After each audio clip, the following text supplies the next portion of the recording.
Honestly, he's done it for years, and I'm not blown away. What are they going to do? Are they going to punt Perez, put Lawson in there? Does Checo take over Lawson's seat? What do they do with Yuki? It's just a fuck up. You can't go back to Ricardo.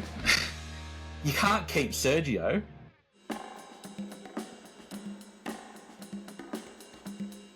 All right, mate, we're just going to pivot to a bit of F1 and particularly Red Bull racing. For me, I can't believe it's incredible to see how quickly it can turn. And from a team that looks so dominant and like how many world titles are they going to win in a row? Maybe Rabble's a bit too strong, but they're pretty close to that. I mean, they've still got a bloke who's well clear of the Drivers' Championship, and it looks like he's going to win another one. You know, Lando just hasn't taken enough points off him. But honestly, one mistake changes everything. One mistake from Max. But everything behind him is a cluster because they got rid of Ricciardo. Everyone thinks that was handled terribly. They've basically apologized for that in hindsight. Liam Lawson's not winning many friends. He was flipping the bird to Sergio this morning and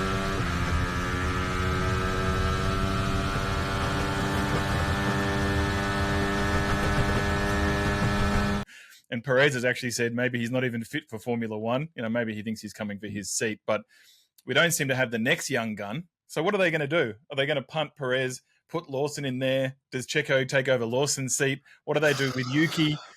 It's just a up. And I got to get the quote here. Asked if Checo will finish the season, Christian Horner, look, it's a performance-based business. There comes a point in time that difficult decisions have to be made. It's like, you should have made them by now, surely. The decision should have been made way back at the beginning of the season when they gave him a contract extension. Like, what the were they thinking? Like, this has just been an absolute, as you said, since day dot, basically. Sergio was barely hanging on to his role last year. Like, this is the major problem. And I've been saying this every time we've spoken about Red Bull. This is the biggest problem with Red Bull at the moment. And it's the reason they're now third in the constructors. They can't make a decision to save their lives. Like, what the are they doing? They've had this in the bag. They've had Max winning the world title in the bag. They just need someone to go kind of with him. Yeah, exactly. But make a decision. What are they doing? And I mean, you've got like people like Cole Pinto doing well, and you've got these guys who would be like, we'll chuck him in, but you need a solid hand who's going to finish. If Max finishes first, him finish second. If Max finishes fourth, he finishes fifth. If Max wipes out, he finishes podium. Yeah. Something like that. But you can't go back to Ricardo. You can't keep Sergio. I don't think Yuki's got the temperament. Even when he's been in good form, he hasn't been in great form. Lawson's untested. Lawson's so untested. Even the Colapintos and the guys who are doing really well at the moment, they're untested. Isaac Hadjar, last I heard, he had dropped out of he was kind of like fighting for top. He was like way ahead and then dropped back to the pack. I don't know what they do here. You've got to find someone who's experienced and get him in the car. Well, mate, don't go Valtteri Bottas either. No, he's past it. Not Valtteri, no, Aussie Valtteri. No, I've been saying to you for about a year, mate, to me it's Carlos Sainz. And I know you don't necessarily agree or don't think he has the consistency or whatever. I think he's consistent. He's the obvious person standing right there who would do better in that car than Checo is doing, no doubt.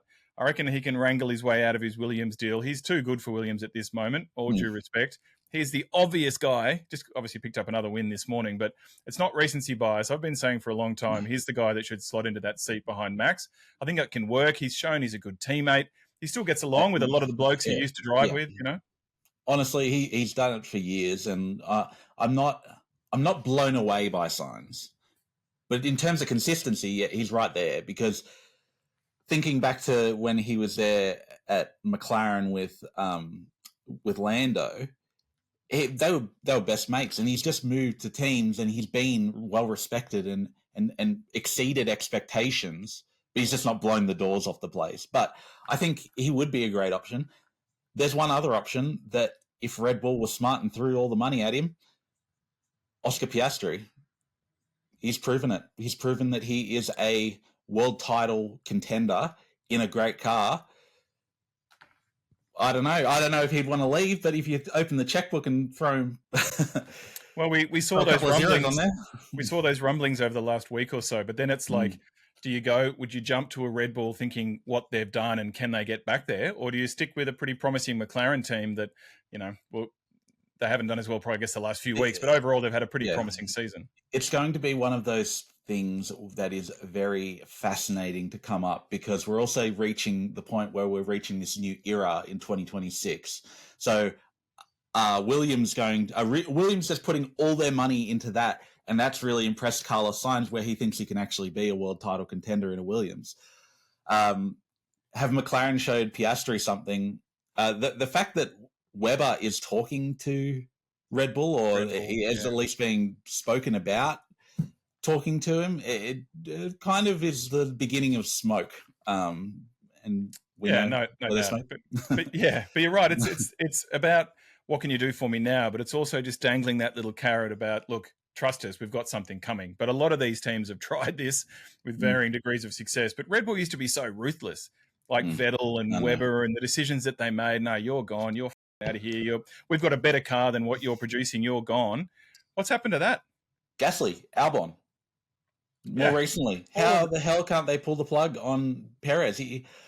And this one's not over yet. We're heading into the wall at high speed. Sainz and Perez make a collision at high speed. What the is he a beard, man?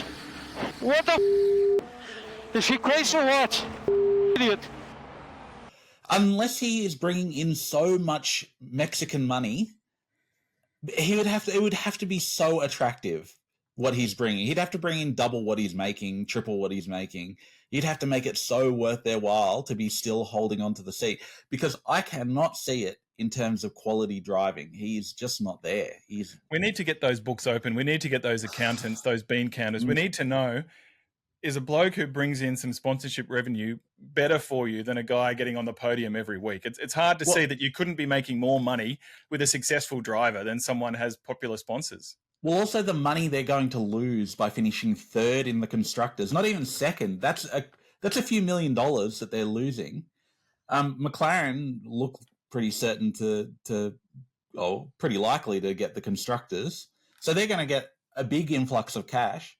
Red Bull, unless that can be the only reason that they're holding on to him, because it's not the performance. The performance hasn't been there for 2 years. It's obviously the worst place for it to happen. It's super disappointed. 4 races to go, and I really want to we have to get on top of it as a team, and I hope tomorrow we can enter to the points, but it's going to be a very difficult weekend. But look, a few million to Formula One, you find that in the back seat of the F1 car, don't you? Tens of millions is where they're looking at, hundreds of millions in some cases. That's what I mean. He must be bringing in $50 million just through him being in the seat. But you'd think that Honda coming out and saying that they want Yuki in the seat would kind of wet the whistle a little bit to get him in there and see if he can actually do some damage. But it's been from the beginning, from day dot. It's been what are they doing? Just make a decision. They used to be, as you said, they used to be so ruthless. Go back to that. That's when they were successful. Albon was doing well in the car. He wasn't blowing the doors off, but he was doing well. He got a few podiums, and probably in another year he would have continued to develop, and he's been pretty solid in a pretty Williams. They just cut him loose. And now they won't do the same with Perez. I'm guessing he didn't bring in the same amount of money, but still. And I feel like it's already sort of pretty exciting for next year. We've got 4 races left. Imagine the first half of next season and Max is getting the sort of results he's had for the back half of this year. I mean, that's going to turn the whole championship on its head. So, always plenty of drama in the F1 grid.